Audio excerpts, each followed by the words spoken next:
Eleanor Laney Theresa Ewenin was described as fierce and fun.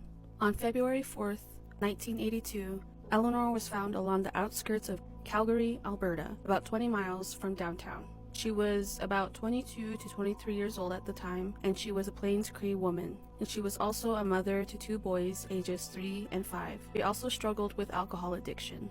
Just days before her death, she indicated that she wanted to get treatment and to obtain custody of her sons, but she had incidents with police. She was last seen leaving a bar downtown. She was missing for several days before she was found. A family member had said they had seen her get picked up by police before she disappeared. The weather was cold and bitter, dropping as low as -15 degrees Fahrenheit. In the snow were tire tracks, leading down a lightly traveled road outside of city limits. The driver pulled Eleanor out of the back seat, which was depicted by marks in the snow. The car had backed up, leaving Eleanor behind. The snow showed Eleanor's path across a field, where she attempted to make it to safety. There was a building at the edge of the field with lights. It was obvious that she had fallen several times during her journey. Eleanor cradled herself nearby before falling asleep and never waking up, succumbing to hypothermia. Police report does not mention a vehicle, but describes the footwork by Eleanor. The autopsy report states Eleanor was found in leather snow boots, jeans, a vest, and a bomber jacket. She had minor injuries, which was most likely the result of her falling multiple times in the snow.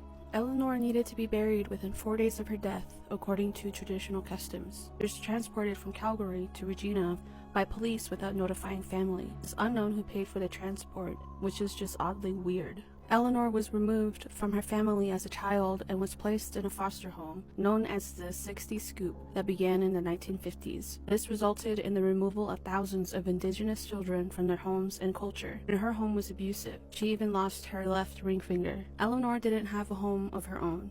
She would often drink excessively in Calgary, and city police would bring her back to her mother's house. In fact, they brought her back to her mother's just days before she passed and said they were tired of bringing her home and that she might not make it home one day. It is said that one particular officer would continuously harass Eleanor and picked her up regularly. The Calgary police reports have no such records. Nobody has been charged with her murder, resulting in a barely investigated case, which is ruled non-suspicious. Eleanor is one of 4,000 women on Canada's MMIW list. Eleanor's family placed an inquiry for the coroner and police reports in 2016, only to find out in January 2019 that the files were under the wrong name, Eleanor Sierra. Eleanor's family has insisted that she's a victim of the Starlight Tours. This is a documented practice in Canada. According to Human Rights Watch reports, this dates back to 1976, in which law enforcement drives an Indigenous person into a remote area, leaving them in freezing and debilitating temperatures. Eleanor's family has recently filed a complaint against the Royal Canadian Mounted Police and Calgary Police. Eleanor's sister, Danielle Ewenin, continues to speak up about her sister's mysterious death, and her case remains unsolved to this day.